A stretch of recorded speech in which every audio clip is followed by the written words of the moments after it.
Halo, balik lagi di Ekonomi Pemalas. Kali ini mau bahas yang lagi in. Sebenarnya nggak bahas tentang emiten ya, gue nggak akan bahas tentang Gojek Tokopedia.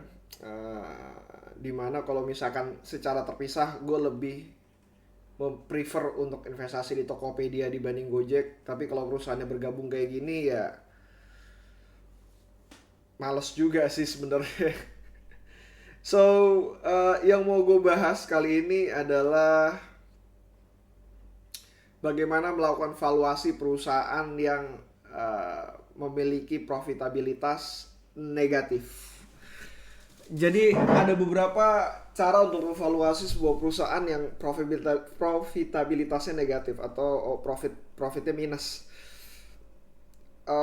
Yang perlu diketahui adalah pertama ujung-ujungnya soal cash flow yang kembali kepada investor.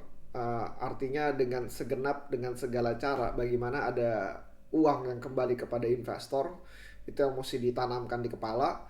Yang kedua adalah ada sebuah apa ya, kalimat ataupun ucapan dari entah siapa itu yang mengatakan bahwa jika sebuah perusahaan negatif itu berarti valuasinya bakalan meledak atau akan wah lah lebih tepatnya gitu. Kenapa? Karena dengan valuasi negatif, semua investor berusaha menemukan cara menjustifikasi untuk berinvestasi di dalamnya dan akhirnya menggunakan berbagai macam metode untuk menjustifikasi hal tersebut gitu. Misalkan dengan cara melakukan DCF hingga 20 tahun gitu atau 30 tahun. Bagaimana caranya supaya bisa menghasilkan cash flow di kedepannya dan berapa banyak cash flow yang akan mereka terima ketika mereka berinvestasi pada saat ini. Nggak ada yang salah dari itu, tapi yang perlu diketahui adalah uh, metode dari uh, melakukan valuasi tersebut akan menimbulkan banyak kesalahan. So kita mulai bahas dari yang pertama yang paling simple. PBV adalah pendekatan pertama gue. Jadi yang pertama kali gue lakukan adalah gue mengincar asetnya.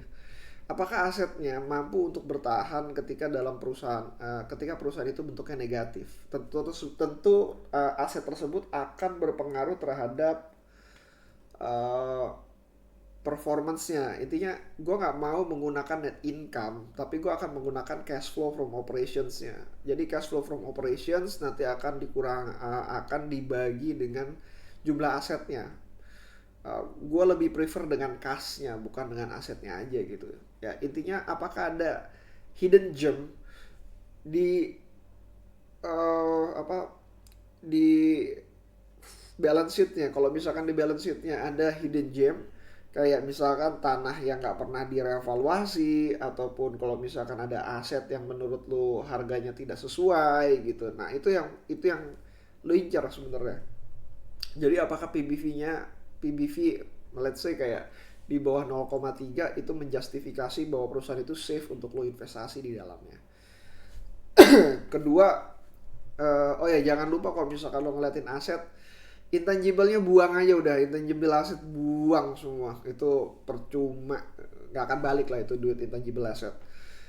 Kedua, lo mulai dari cash flow from operations, dimana gue sering banget pakai karena kalaupun uang tidak kembali dalam bentuk net income, cash flow from operations adalah proxy gue. Kenapa? Ada banyak perusahaan yang melakukan depresiasi cukup tinggi sehingga mengakibatkan net income-nya negatif. Padahal perusahaannya sehat gitu, dia menghasilkan cash flow from operations. Ya cuman kalau misalkan dia tidak profit, ada kemungkinan perusahaan itu akan mati. Nah, cash flow from operations ini gue berharap sepanjang perusahaan ini hidup dia bisa mengenerate uang kepada investornya, at least minimal balik modal gitu. Jadi ada istilah yang zaman dulu gue keluarkan adalah price to cash flow.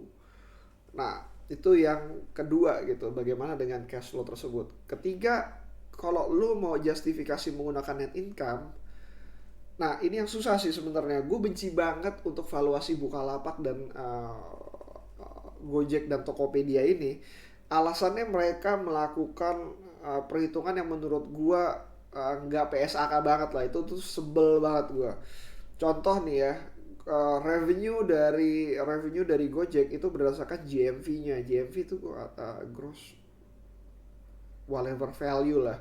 Intinya adalah berapa jumlah transaksi dikali dengan uh, jumlah rupiahnya. Jadi kalau misalkan lo melakukan pemesanan Gojek nih ya, maksudnya pemesanan Gojek untuk GrabFood istilah gitu, GrabFood lo 30.000 padahal lo ada diskon 10.000 gitu. Dia ditulis atasnya 30.000, biaya marketing 10.000, dan itu ditutupin di operasional atau mungkin ditutupin di gross profit. Gue nggak tahu ditutupin di bagian mana gitu. Tapi GMV itu sendiri menurut gue bisa diledakin dengan cara-cara seperti ini, dan itu menyebalkan menurut gue. Gue tuh lebih suka kalau misalkan sales itu tuh sudah bersih dari yang namanya diskon dan lain sebagainya macamnya gitu. Diskon dan marketing yang directly itu menghasilkan apa sih namanya, menghasilkan value ataupun sales dari company itu sendiri gitu.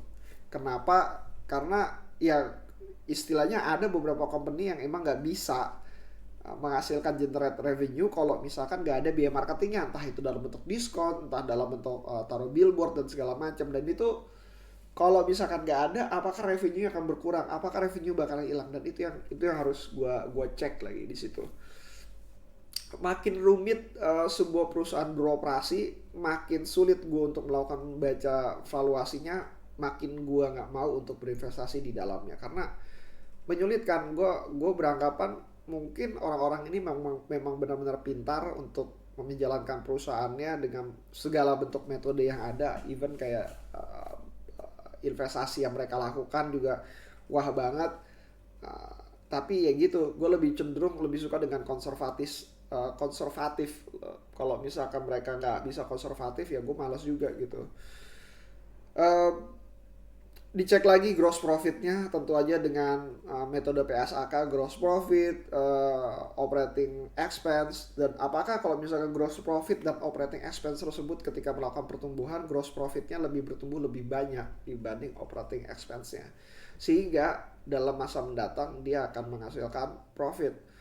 Contoh kasus ini menurut gue bukan datang dari perusahaan non teknologi, yaitu Prim dan SRAJ.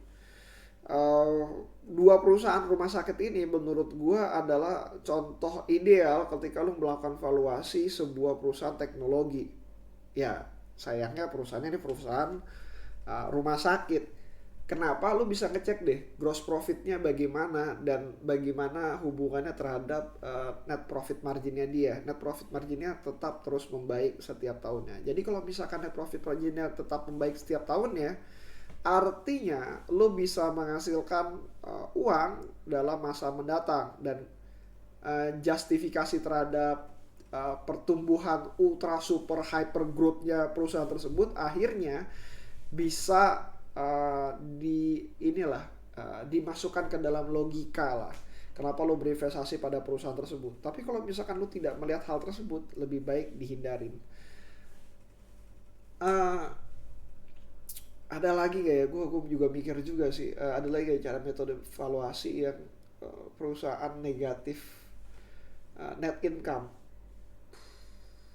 Seinget gue sih, gue ngerasa itu apa sebenarnya seperti itu ya. Untuk beberapa kasus ada orang-orang yang bermain di perusahaan negatif cash flow ini, negatif net income ini, karena mereka bisa melihat, mereka bisa menjual perusahaan ini kepada orang lain atau bisa exit ataupun segala macam. Venture capital banyak banget yang bermain di ranah ini, sehingga mereka nggak apa-apa dengan bergerak dengan cash flow negatif asalkan perusahaan ini bisa dijual dan harganya bisa ditingkatkan. Tapi intinya adalah kalau misalnya kalian nggak bisa justifikasi, dan menurut gue even gue di grup Indonesian Value Investor, Chris Angkasa pernah ngomong bahwa kalau misalnya lo cari justifikasi, akan ada selalu alasan untuk menjustifikasi hal tersebut, dan pasti ketemu karena itu bagian dari human nature lah gitu.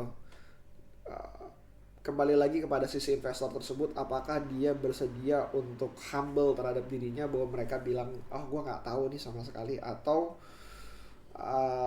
humble bahwa mereka kurang pengetahuannya untuk melakukan valuasi dalam bidang ini. Dan untuk gue sendiri, apakah Goto ataupun Buka ataupun yang lainnya, ketika gue nggak bisa menemukan justifikasi dengan framework yang gue milikin, dengan list pertanyaan yang gue punya, akan jauh lebih baik untuk mundur. Dan untuk saat ini gue akan mundur dari Goto dan Buka. Keputusan investasi kembali lagi pada kalian. Kalau ada pertanyaan bisa di Bayu Tabusala @gmail.com, atau lu masuk ke Instagram gue @bayutabusala, DM aja, gue akan balas. Thanks again for listening. See you again next time. Bye.